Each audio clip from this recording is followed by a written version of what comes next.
그 당시 미 국무부가 주한미국 대사한테 보낸 편지에 보면 예. 주한미국 대사한테 너 혹시 김종필하고 무슨 사적인 감정이 있냐? 돈 빌려주고 떼어먹힌 거 있냐?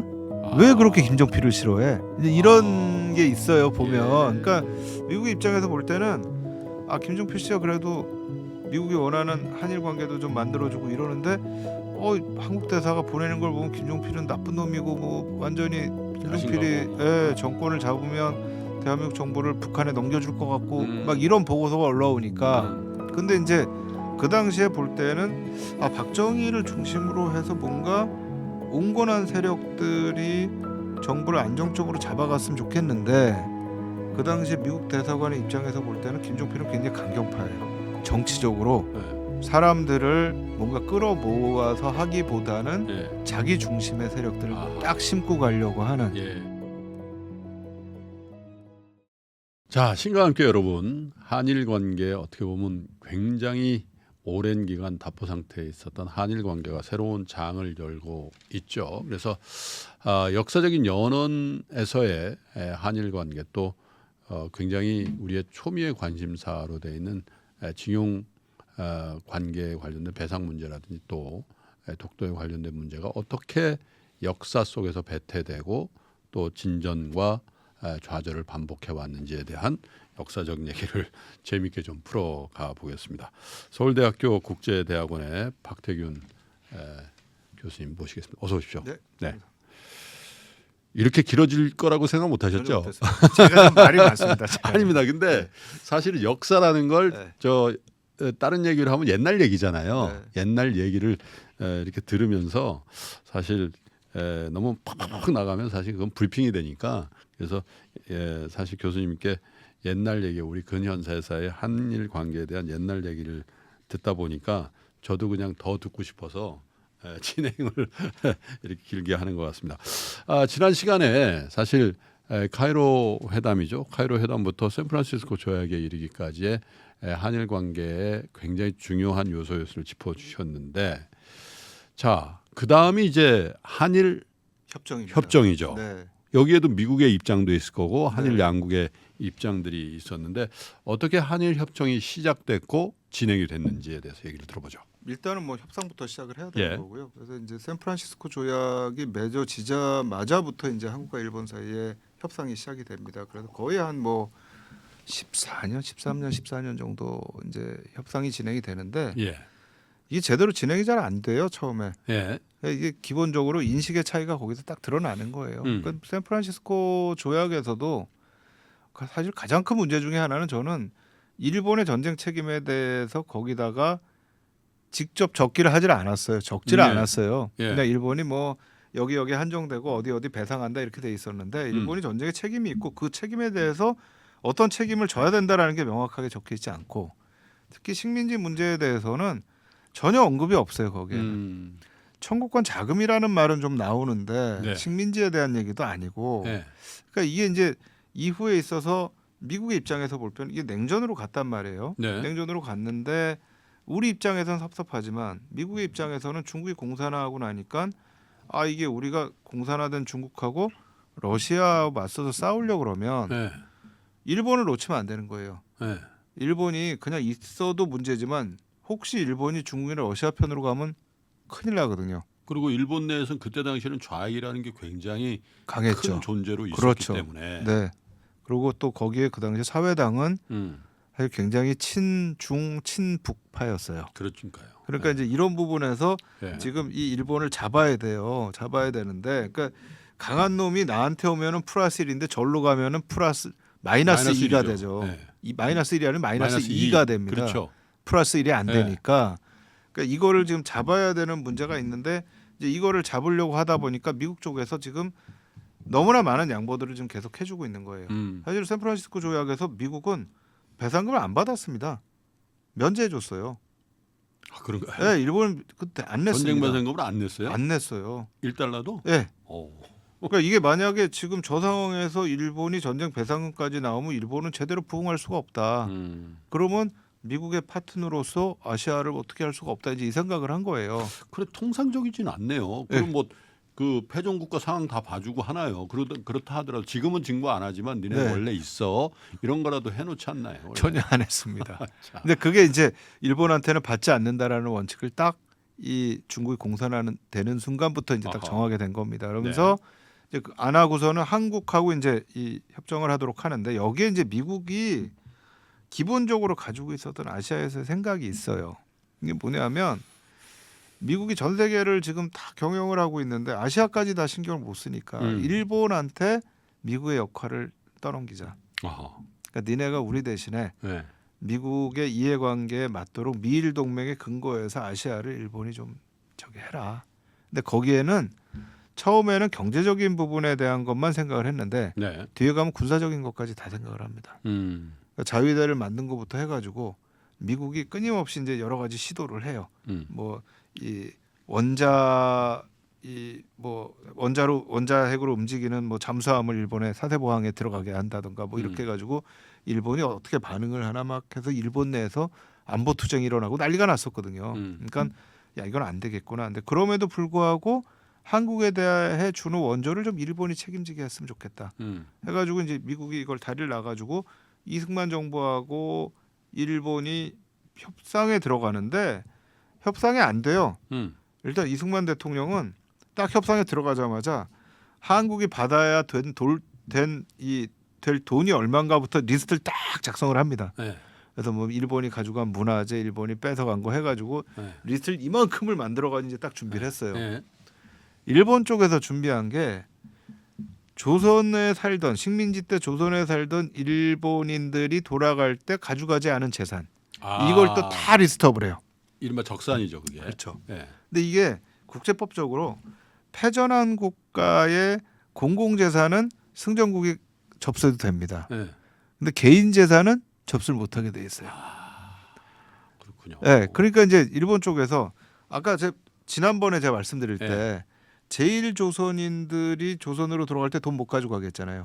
똑같이 조선에 있는 일본인들이 일본으로 돌아갈 때 돈을 못 가지고 가겠어요. 그러니까 다 놓고 갔어요. 그래서 부산 지역에도 그게 국제시장 그 깡통시장 그 국제시장이 그 처음에 그 시장이 형성되는 과정에서 그 일본 사람들이 놔두고 갔던 그 물건들을 구제품으로 갖고 와서 팔던 그 역사적 연원이 있다고 그런 얘기 하더라고요. 맞습니다. 그렇게 해가지고 이제 뭐 그러다 보니까 이제 일본 정부가 나중에 그렇게 해서 조선에서 돌아온 일본인들한테 일부 배상을 또 해줘요. 왜냐하면 식민지 때 일본인들한테 조선 가라고 막 그랬거든요. 이게 일본 식민지의 특징이에요. 내성일치한다고. 일본 식민지는 심을 식자합니다. 사람을 이동시킵니다. 유럽의 식민지는 그걸 안 하거든요. 근데 일본은 사람을 이동을 시키니까 그걸 가라고 장려했는데 이 사람들이 그러니까 갈 때 일본 내에 있는 재산 다 팔고 갔단 말이에요. 돌아올 땐 빈손이고. 그러니까 그거에 대해서 일부 배상을 해줘요. 그런데 사실은 미국이 되게 용의주도하게 이 문제에 관해서는 샌프란시스코 조약에다가 담아놨어요. 미국이 샌프란시스코 조약을 맺기 이전에 미국이 점령한 지역에서 했던 정책에 대해서는 일본이 더 이상 거론하지 않는다. 요 얘기가 아주 중요하게 들어가 있는데 미군정이 1945년 12월에 미군정 법령 33호를 발효를 해가지고 한국에서의 그 남한에서의 미군정 얘기죠. 그래서 일본의 공공재산뿐만 아니라 일본 개인들의 재산까지도 몰수한다. 다 몰수를 해버려요. 근데 왜 그랬느냐? 미국이 한국 미군정을 운영할 돈이 없어요. 그러니까 이 돈을 어디서 마련하느냐? 결국은 한국에 있었던 일본인들의 재산을 몰수해서 거기서 이제 돈을 마련하는 겁니다. 그렇죠. 근데 불하죠. 불하. 그렇죠. 적산불화입니다. 근데 이게 잘 안 돼요. 왜냐하면 이거 불화하려면 돈 있는 조선인이 있어야 되는데 돈 있는 조선인이 없어요. 누가 있었겠어요 그 당시에. 그러니까 잘 안 되니까 1948년에 대한민국 정부가 수립될 때 미군정이 가지고 있던 거를 대한민국 정부에다가 이양을 해버려요. 잘 안 나가니까. 그렇죠. 이양을 해서 니네 어쨌든 처음 정부 만들어서 먹고 살기 힘든데 이거 가지고 잘 먹고 잘 살아라. 해가지고 이제 이양 협정을 딱 맺어 이양을 해버리니까 일본 쪽에서 야 이게 기회다. 니네 가졌잖아. 그러니까 니네 배상 목록 내놓은 거 하고 그럼 우리가 퉁치자. 그렇죠. 거기서 놔두고 온 재산하고 이제 다 한번 해보자. 계산해 보니까 일본 재산이 더 많다는 거예요.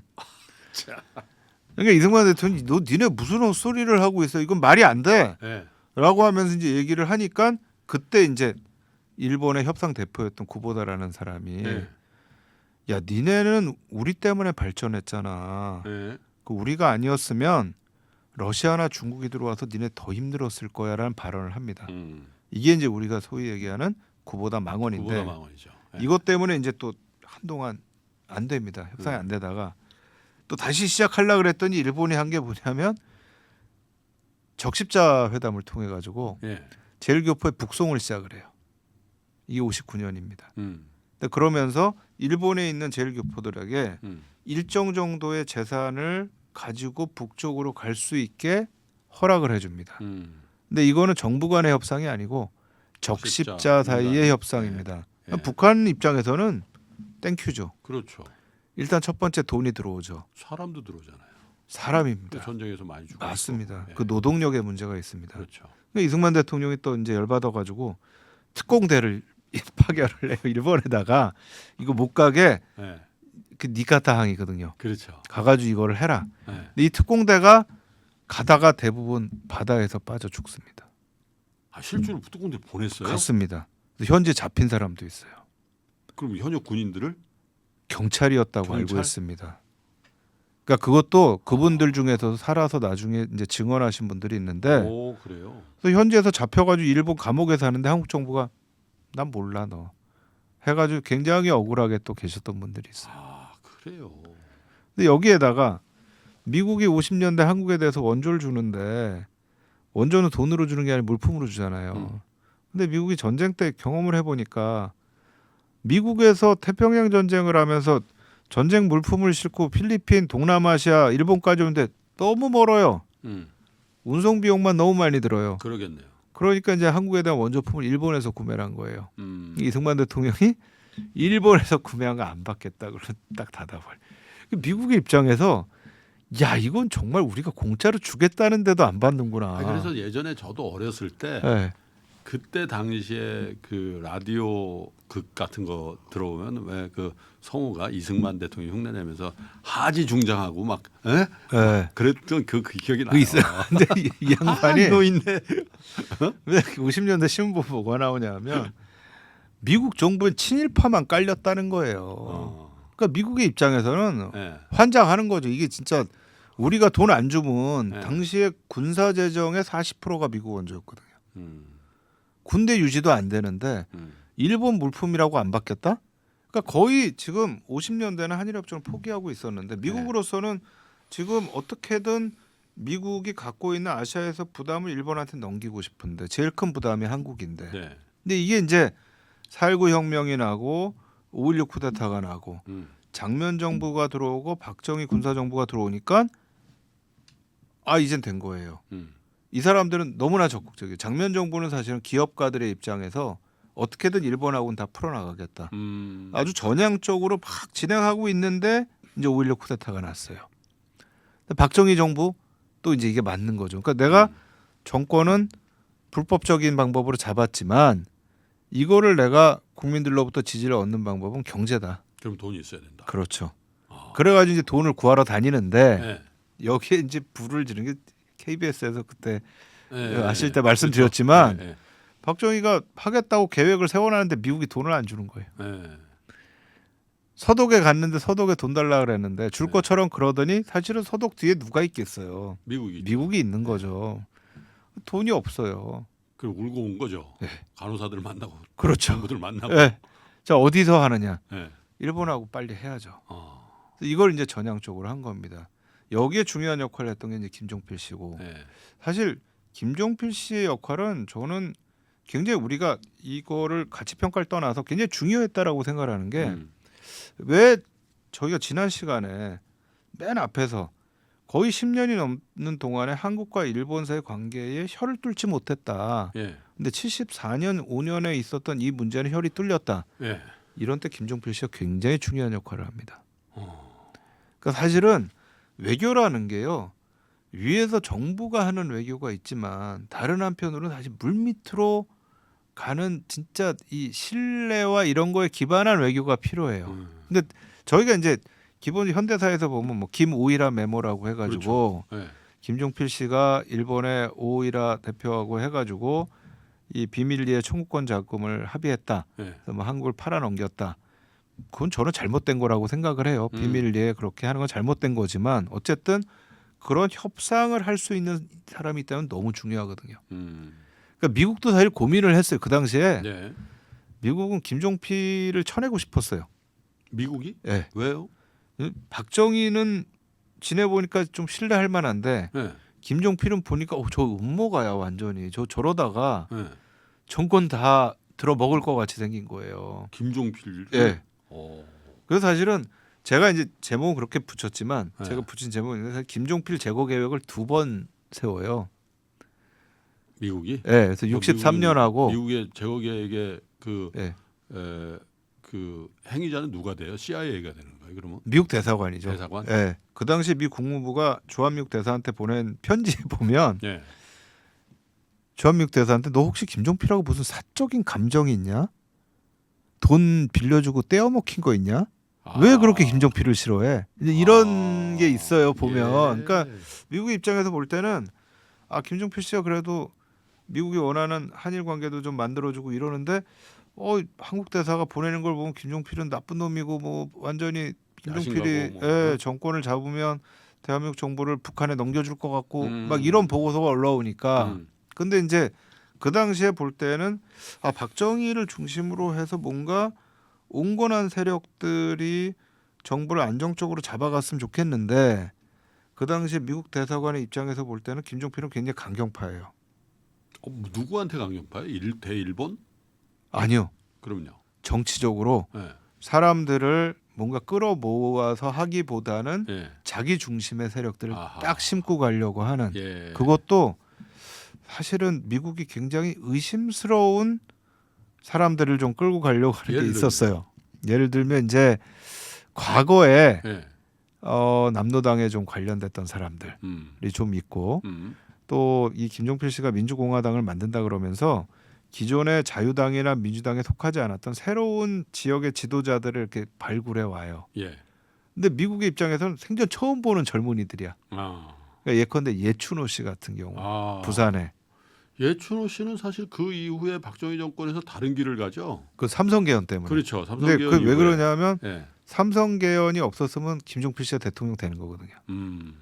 그러니까 이 삼성개헌 반대했던 이유가 김종필 씨 대통령 만들려고 했다가 그런 다음에 자의반 타의반이라는 말을 남기고 외연을 나가고 뭐 그렇게 됐잖아요. 예. 그래서 뭐 예춘호 씨는 탈당하고 김종필 씨는 머리 숙이고 들어가서 나중에 국무총리 하는 거 아니에요. 그렇죠. 그러니까 이제 그런 부분에서 이제 JP를 치려고 한 거였는데 어쨌든 뭐 이런 우여곡절을 겪다가 이제 한일협정을 맺게 된 겁니다. 한일협정을 맺는데 사실 미국의 입장에서는 뭐 완전히 성공한 거죠. 이거면 특히 이제 냉전 구도에서만 보더라도 그 경제적인 거를 넘어서서 지금 북한하고 중국하고 러시아가 붙어 있는데 한국과 일본이 떨어져 있다는 건 말이 안 되잖아요. 미국의 그렇죠. 입장에서는. 예. 미국은 일본도 동맹국이고 한국도 동맹국인데 둘이 합쳐가지고 공산주의권하고 싸워도 저거 한데 지금 계속 싸운단 말이에요. 최전선인데 그죠? 그렇죠. 그러니까 이제 협정을 맺어라. 협정을 맺었습니다. 맺었는데 이제 몇 가지 문제가 있어요. 이제 첫 번째 중요한 문제는 일본이 군사적 역할을 못 하는 거예요. 그러니까 일단은 일본의 평화헌법에 의해서 일본이 군대가 없죠. 예. 그러니까 뭐 파견을 할 수도 없고 이런 문제가 있고 또 그렇게 되니까 다른 나라의 군사 원조도 못 줘요. 나중에 이제 80년대에 전두환 정부에서 일본한테 원조 달라 그러잖아요. 근데 원래 처음에는 안보 차관이었습니다. 그렇죠. 우리가 대신 지켜준다. 네. 근데 이게 나중에 바뀌어요. 경제 차관으로. 그러니까 왜냐 일본 쪽에서 우리는 안보 차관을 줄 수가 없다는. 그러니까 이게 법적으로. 근데 이거는 어떻게 보면 일본이 했던 역사적인 재과를 치르는 거예요. 그러니까 아시아 국가들이 그 당시까지만 하더라도 일본이 군사적 역할하는 거에 대해서 굉장히 큰 거부감을 가지고 있었거든요. 그렇죠. 전범국가. 지금은 조금 달라졌어요. 중국 때문에. 근데 그럼에도 불구하고 그 당시에는 그게 안 되는데 그럼 경제적으로도 이제 하자 해서 이제 이걸 맺은 거예요. 근데 이제 문제가 생겨요 여기에. 지금과 관련해서 이제 제일 큰 문제가 되는 거는 결국 청구권 자금 문제입니다. 이 청구권 자금으로 모든 일본과의 부채가 다 해결된 것이다라는 게 이제 부속 조항으로 들어가요. 근데 이제 그럼 일본과의 부채가 뭐냐? 제가 지난 시간에 말씀드린 것처럼 그때 처음에 징용공이라고 불렀다가 이제는 옛 조선반도 출신 노동자라고 부른단 말이에요. 네. 그러면 사실은 청구권 자금의 배상 대상에서 제외되는 사람들입니다. 조선에서 넘어간 노동자들이니까 출신지만 있는 거잖아요. 그건 그들의 입장이죠. 네. 네. 아니 입장이 우리 입장 그들은 그 얘기를 안 하죠. 네. 그 사람들이 그렇게 부르면서 사실은 자충수를 두고 있다라는 거예요. 어떤 면에서 그런 거죠? 왜냐하면 네. 이게 대상이 되는 거는 피해를 입은 사람들이잖아요. 예. 근데 옛 조선반도의 노동자들은 피해를 입은 사람들이 아니죠. 일본이 그렇게 부르면 이 사람 피해 안 입은 거예요. 그러니까 이 사람들은 청구권 자금의 피해 보상의 대상자들이 아니에요. 예. 그러면 오히려 지금 일본 기업들이 그 당시에 못 준 임금이 있으면 이거 다 다시 돌려줘야 되는 거예요. 이 사람들한테 잘못한 거에 대해서. 그렇군요. 그렇게 되는 거군요. 네, 이게 오히려 자충수예요. 음.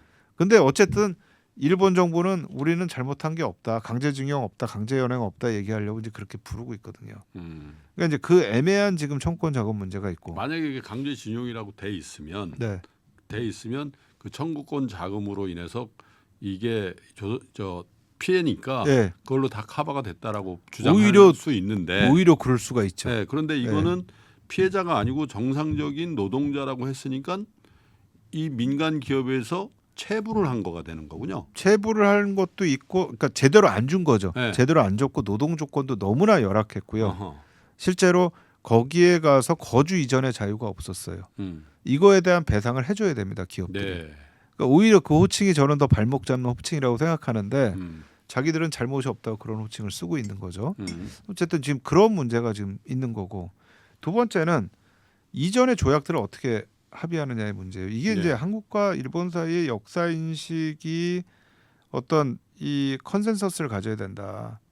이 어떤 공감대를 가져야 된다는 게 제일 핵심인데, 일본은 1905년 조약하고 10년 조약이 합법적이라고 인정을 하고 있고 우리는 그거는 강제적으로 맺은 거기 때문에 불법적이라고 생각을 하고 있어요. 네. 근데 이게 원래 국제법적으로는 강제로 맺은 조약은 불법입니다. 근데 이렇게 딱 돼 있는 건데 서로 협약을 맺으면서 한국 정부하고 일본 정부가 참 저는 그때 이 대표들이 너무 머리가 좋았던 것 같아요. 이 표현을 보면 뭐라 해야 되냐면 한국말로는 이미 무효다라고 얘기를 해놨고 영어로는 already null and void라고 해놨어요. 그러면 이미라는 날짜를 언제부터 잡느냐. 근데 이렇게 써놓고서는 한국 정부 쪽 대표는 한국 국회에 와서 이거는 이미 조약을 맺을 때부터 무효다. 원천무효네요. 네, 라고 얘기를 해놨고 일본의 대표들은 일본 국회에 가서 1945년부터 무효다. 지금부터. 네. 그러니까 그 이전에는 이건 합법이었기 때문에 일본의 식민지 지배는 합법이기 때문에 일본은 조선한테 배상을 할 필요가 없는 거예요. 이렇게 얘기를 만들어 버린 겁니다. 근데 이 인식이 계속 가게 되니까 사실은 서로 간에 공감대가 안 생기는 거예요. 식민지에서의 문제에 대해서.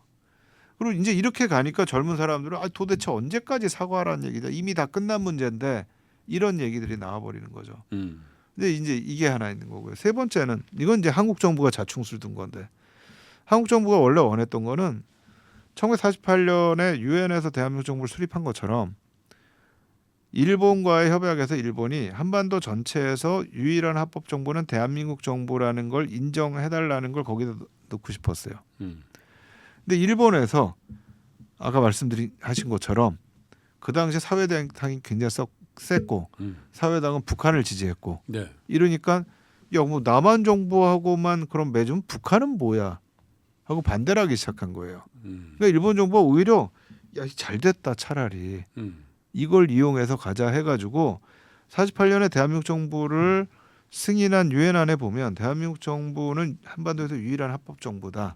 첫 번째. 그런데 그 합법 정부가 통제할 수 있는 영역, 주리스딕션은 1948년 5월 10일에 선거가 이루어진 지역에서만 통제권을 갖는다. 남한. 그렇죠. 예. 그러니까 선거 이루어진 지역. 근데 그거를 준용해서 그거에 따라서 대한민국 정부를 인정한다라고 여기다 집어넣습니다. 그러니까 이제 그거 자체는 기본적으로 일본은 뭐 나중에 때가 되면 북한하고도 우리가 협상하겠다라는 걸 이제 그 안에다 담은 거죠. 그러니까 이제 이 한일 협정이라는 게 사실 우리가 볼 땐 저는 그 생각은 들어요. 이번에 이제 사실 했던 한일 간의 해법을 보면 지금 해법보다는 저는 그래도 한일 협정이 더 낫던 것 같아요. 왜냐하면 이 한일 협정을 맺으면서 한국 정부가 했던 굉장히 중요한 노력 중에 하나가 한일 협정을 맺을 때 일본의 외상을 오라고 합니다. 한국에다. 와서 사인해야 되잖아요. 외상이 오는데 한국 정부가 요청을 해요. 와서 사과를 해라. 시나 외상한테. 근데 그게 이제 그 당시에 사실은 우리가 6.3 사태가 있었죠. 한일협정 그렇죠. 반대 시위가 한일협정 있었고 반대 시위 있었죠. 이 청구권 자금에 대한 한국 정부의 비밀 협상, 김종필 비밀 협상에 대한 엄청난 반대와 분노가 있었고, 그러니까 이걸 감안할 때 우리 이거 제대로 가려면 그래도 니네가 와서 사과 한번 해야 되는 거 아니야? 라고 얘기하는데 일본 정부가 아이 우리 그건 못한다. 그건 못하고 그냥 기자회견할 때 혹시 질문 나오면 그냥 뭐 유감을 표한다 그러고 가겠다고 문서에 있습니다. 정확히 이렇게 답변이 왔어요. 박정희 정부가 야 그래도 이거 제대로 가려면 그거 아닌데 그 당시에 시인화 외상이 공항에 딱 도착하면서 사과와 유감 성명을 발표를 합니다. 아 그래요. 예. 그러니까 이게 사실은 우리가 이렇게 하면서 아 우리 쪽에도 좀 문제가 있다라고 하지만 어쨌든 니네가 이거에 대한 성의 표현을 해줘야 되는 게 아니냐. 물론 이제 이렇게 얘기하는 데는 지금과는 다른 그 당시 일본 사회 분위기도 분명히 있어요. 또 그게 일본 사회 또 양심적인 세력들의 상당한 힘이 있었기 때문에 지금처럼 그 우경화되지는 않았으니까. 그렇죠. 그러니까 이제 또 그것 때문에 할 수 있는 게 있지만 사실은 한편으로 또 박정희 정부가 그만큼 또 여론이 박정희를 비판하면서도 다른 한편은 박정희가 외교할 수 있게 이렇게 또 뒷받침해 준 것도 있어요. 그러니까 할 때 여지를 남겨주네요. 야, 네. 또 국민들 여론 봐, 여론. 내가 지금 어떻게 해야 되겠니? 그렇죠. 이런 부분. 네. 이게 이제 저희가 이제 그 뭐 양면 게임이라고 얘기할 때 위에서 이렇게 외교를 할 때 밑에서의 시민사회나 이 이익단체들이 어떤 방식으로 정부의 이 협상에 힘을 주거나 반대라거나 이 관계가 이제 이루어져 있는 거예요. 한국 정부, 일본 정부가 사실 다 덕을 본 거죠. 그렇게 해서 이제 어쨌든 한일 협정을 맺게 됩니다. 그리고 이 한일 협정을 통해서 이 관계가 쭉 진행이 됐고 저는 뭐 요 관계들이 90년대 와서는 일본 정부에서 중간에 잠깐 이 징용한 사람들에 대해서 이게 아마 제가 지금 기억이 정확하지 않은데 91년인가 92년이었던 것 같아요. 개인 배상이 끝난 게 아니다라는 입장을 일본 정부가 비칩니다. 일본에서? 네, 그 문서가 있습니다. 네. 그래서 이제 그런 얘기가 나오면서부터 아 이게 진짜 본격적으로 한번 소송이 가야 되겠구나 하는 분위기도 우리 내부에서 있었고 또 그 시기가 이제 위안부 얘기가 처음 나오는 시기예요. 네. 그러니까 사실 우리 사회의 보수적인 분위기에서 한일협정 맺어졌다고 위안부 얘기 못 나옵니다. 그건 정말 이분들이 잘못한 게 아님에도 불구하고 우리 분위기가 그렇고 위안부 처음 얘기 나온 게 사실 오키나와에서 75년에 처음 나오거든요. 근데 국내에서는 아무도 얘기가 안 나왔던 거고 그러니까 배상조차도 하기 어려웠던 오키나와에서 처음 나왔는데 오키나와에 있었던 조선인. 네. 현지에. 네. 한국인 여성분들. 이제 이분들이 이제 그 얘기가 나오기 시작을 했지만 한국 내에서는 안 나왔어요. 그러니까 이제 90년대 초에 일본 정부에서 그런 어떤 개인에 대한 피해 보상이 끝나지 않았다는 얘기가 나오면서부터 사실은 이런 얘기들이 나오기 시작하고 사실 강제징용을 갔던 분들이나 위안부를 가셨던 분들이 굉장히 큰 용기를 낸 거죠.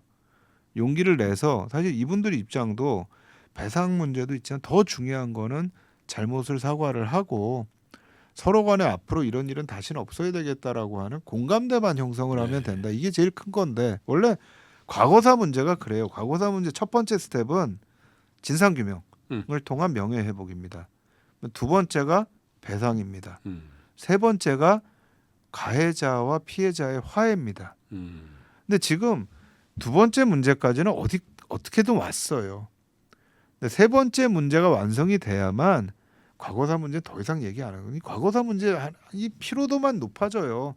이게 잘 해결돼야만 미래를 위해서 서로가 진짜 신뢰를 가지고 가는데 이 마지막 피해자와 가해자의 사과를 자꾸 이렇게 방해를 하면 저는 이 문제는 또 다시 갈 수밖에 없어요. 그러니까 일본 신문에서 그 한일 간의 이 얘기가 나온 다음에 두 가지 서로 다른 반응이 나왔어요. 하나는 한국 정부가 이거 잘 지키나 보자, 바꾸지 않고. 그러니까 위안부 때 니네 바꿨잖아. 또 바꾸는 거 아니야? 이게 하나 나왔어요. 근데 다른 한편에서는 야, 일본 정부 너무 뻗대는 거 아니냐? 한국이 이 정도로 나왔으면 일본도 뭔가 화답해야 되는 거 아니야? 한국이 더 전형적으로 나왔으니까. 네, 이런 얘기들이 이제 서로 다르게 나오고 있어요. 그러니까 이게 저는 이 과거사 문제를 마지막 가해자와 피해자 사이의 화해가 이루어지지 않는 한은 이건 계속 도돌이표가 된다고 생각을 해요. 왜 우리가 그런 비용을 씁니까? 그러니까 저희가 이제 과거에 이런 문제들을 쭉 지켜보면서 과연 이 문제를 어떻게 풀어갈 건가? 이거 안 풀잖아요? 문제 아직도 남아 있어요. 아까 저희 일본이 점령했던 지역에 남양군도 있었다 그랬잖아요. 일본이 사이판, 뭐 과달카날, 그다음에 뭐 팔라우, 저 이오지마, 오키나와 전투할 때요. 조선인들 엄청 많이 죽습니다. 거기에 끌려갔던 뭐예요? 징용이에요? 네, 비행장 땄고 이 뭐 노무자란 이름으로 끌려갔던 사람들이 다 같이 죽어요. 그러니까 이오지마 전투 같은 경우에는요. 딱 미군 상륙하는 이 다큐멘터리 그 상륙해가지고 일본군 항목 장면 보면 제일 먼저 손들고 나오는 게 조선인 노무자들이에요. 근데 이 사람들 피해 보상 하나도 안 됐거든요. 오키나와에 가보면 오키나와 피해자들 공동묘지에 한국인들의 묘지 따로 있습니다. 따로 있고 조선인 위령비가 거기에 서 있습니다. 근데 지금 이런 문제들 계속해서 또 터져 나올 겁니다. 이런 해결해야죠. 그러니까 뭐 한일 관계를 정말 풀어가는 거는 저는 너무나 중요한 숙제고 풀어가야 된다. 국민들을 위해서도 한국 사회 위해서도 동북아를 위해서도. 그러나 이런 방식은 좀 아니지 않나. 오히려 이런 방식으로 화해를 하는 거는 계속해서 되돌이표를 만들 수 있는 여지를 또 남겨놓는 거 아닌가라는 생각이 있어요. 그러면 지금 교수님 생각하는 더 추가로 해야 될 일본의 조치는 진심 어린 사죄.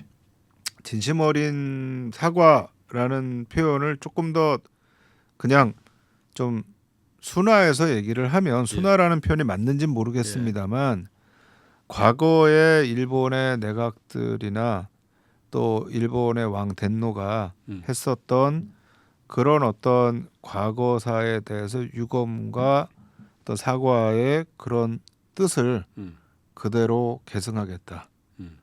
그리고 또 그거가 우리 미래 세대에 앞으로 더 이상 과거의 일본 군국주의와 같은 그런 어떤 전쟁 피해가 일어나지 않는 데 대해서 한국과 일본의 미래 세대들이 공감대를 갖도록 여러 가지 노력을 하겠다.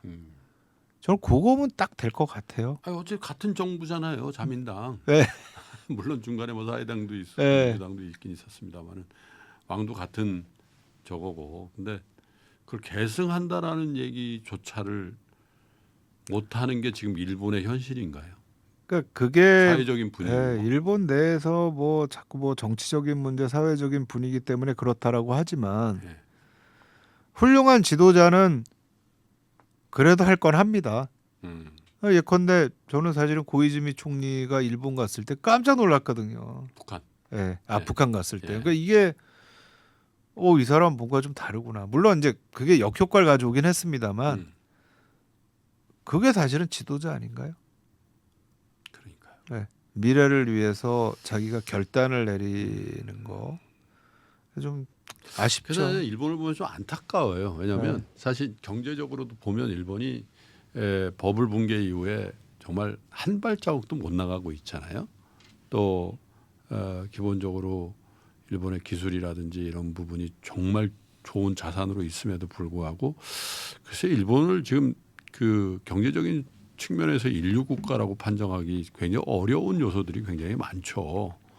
예를 들면 디지털 트랜스포메이션이라는 측면에서도 그렇고 일본 사람들의 삶의 질이라는 측면에서도 그런 것 같은데 그게 뭐 저희가 걱정해야 될 부분인지 모르겠습니다만은 어쨌든 한일 관계를 규정하고 있는 여러 가지 중에서도 일본의 완고한 변화에 대한 거부 이런 것들이 사실 좀 안타깝죠. 그리고 한일 관계가 개선이 되면은 우리 한국에도 좋으나 일본에도 굉장히 그럼요. 국가적 그럼요. 이익에 부합되고 또 사실은 한일 관계가 애증의 관계라는 건 뭐 다 역사적으로 알고 있습니다만은 사실 뭐 한국 사람들은 준비가 돼 있는 것 같아요. 정말 그런 정도의 진정성을 보여주면 훌 털고. 그럼요. 또 우리 국민들의 국민성이 그렇잖아요. 예. 그래서 이렇게 할 수도 있고 그런 것 같은데 왜 저렇게? 제가 사실 이런 얘기 하는 것도요. 제가 네. 역사학자지만 사실은 국민들이 느끼고 있는 과거사에 대한 피로도를 알고 있거든요. 있죠. 있습니다. 예.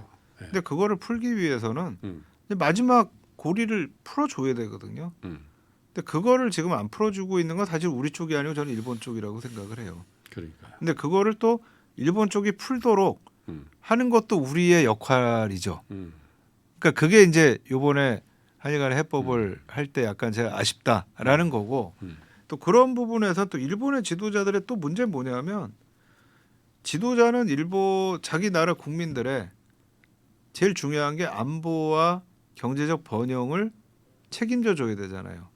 그러면 일본은 북한과 문제를 풀어야 됩니다. 일본의 지금 가장 큰 안보적인 문제는 북한 미사일이잖아요. 그게 일본 열돌 넘어가는데요. 근데 그러면 일본의 지도자면은 진짜 전향적으로 북한하고 협상을 해서 이 문제를 풀어줘야 돼요. 근데 사실 못하고 있거든요.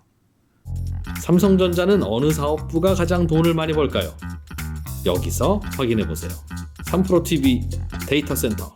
그러니까 그런 어떤 참 그래서 사실 우리 정부의 입장에서도 사실 뭐 우리가 정확하게 뭐 판정할 수는 없습니다만은 양안 관계를 비롯한 동아시아의 어떤 긴장 관계가 어쩌면 러시아 우크라이나 전쟁이 언제 종결이 될는지 모르겠어요. 그 이후가 되면 오히려 더 국제적인 긴장 관계는 동아시아 쪽의 축의 이동이 있지 않겠냐라는 게 군사 외교 안보 전문가들 또 경제 전문가들이 바라보는 시각이니까 어떻게 보면 작금의 어떤 뭐 우리 대통령 오늘부터 네. 미국 국빈 방문을 하게 돼 있죠. 근데 한미일의 어떤 외교 안보적인 그 관계의 긴박성 이런 것들도 우리가 모르는 어떤 그런 저간의 일들이 진행되고 있는 거 아닌가라는 생각들도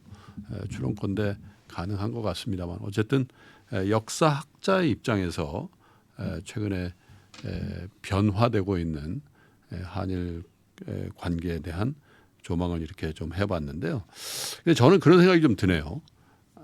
이 방송 중에도 뭐 근현대사의 인물에 대한 얘기들을 좀 했잖아요. 아까 미국 사람 누구였죠? 시볼드. 네, 시볼드도 있었고 또 우리는 JP라고 애칭이라고 해야 되나요? 뭐 별명으로 불렸던 지금은 작고 한지 꽤 됐습니다만은 김종필 씨에 대한 것도 제가 이제 방송 바깥에서 그 연구의 대상이다 이렇게 말씀하셔서 그런 류의 인물에 대한 얘기를 이렇게 한번 진행해 보는 것도 재밌을 것 같다는 생각이 듭니다. 김종필 씨에 대한 나는 우리 세대나 제 바로 밑에 세대들까지는 기억을 하는데 예전에 MZ 세대라든지 20대 30대는 잘 몰라요, 솔직히. 30대 모를 것 후반 같아요. 정도 되면 알죠. 알아도요 매우 제한적으로. DJ 연합을 했으니까 어쨌든 이름은 알고 있을 거예요. 그런데 사실 저희 기억으로는 저희 어렸을 때 기억으로는 30대에 어쨌든 군사 쿠데타를 한 거거든요. 6.48기니까. 그죠? 그리고 그 한일 협정할 때도 아마 30대 후반이나 40대 초반이나 뭐 그게 이제 38살부터 그럴 40살까지 한 거예요. 그러니까 쿠데타 할 때가 35살이었어요. 사실 대기업으로 치면 과장급이에요. 그렇잖아요. 과장 차장급인데 그래서 그런 생각을 하셔야 돼요. 나세르가 몇 살이었는지. 그러니까요. 네. 물론 이제 평균 이런- 수명이 이제 네. 길어진 것도 있겠습니다만은 어쨌든 굉장히 긴박하게 돌아왔던 근현사의 인물에 대한 얘기도 굉장히 흥미로운 지점이 아닌가. 요즘 그리고 유튜브 공간에서도 사실 그 재계에 예를 들면 이병철 회장이라든지 정주영 회장에 대한 얘기들이 굉장히 인기예요. 아 그래요? 네, 근데 그게 저희처럼 예전부터 친숙한 분들도 많이 보시지만 젊은 분들 입장에서 굉장히 신기하대요. 네. 어떻게 이런 얘기들을 하고 그걸 실천할 수 있었는가? 뭐 그런 근데 인물 연구가 되게 어려워요. 음, 인물 연구가 우리나라가 특히 그 속성 자체가 네, 인물에 대한 자료가 굉장히 어렵습니다. 그렇군요. 일단 자서전들이 있는데 네. 본인이 쓴 게 대부분 아니고 다른 네. 분들이 써주는 게 많고요. 그러니까 자서전 너무 100% 미화되더라고요. 예, 그게 있고 자료들이 없어서 예, 이게 참 인물 연구가 어렵습니다. 그렇군요. 예. 자, 예, 서울대학교 국제대학원의 박태균 교수님과 함께 2부에 걸쳐서 한일 관계에 대한 역사적인 연원 그리고 앞으로 우리가 어떻게 이 사안들을 봐야 될지에 대한 견해를 좀 들어봤습니다. 기대컨대는 더 재미있는 역사 이야기 박태균 교수님과 더 나눴으면 좋겠는데 여러분들도 좀 호응해 주시면 고맙겠습니다. 자, 교수님 오늘 여기까지 하겠습니다. 고맙습니다. 네, 감사합니다. 네, 끝까지 시청해 주신 여러분 감사드리고요. 저는 다음번 신가대학 때 다시 인사드리겠습니다. 고맙습니다.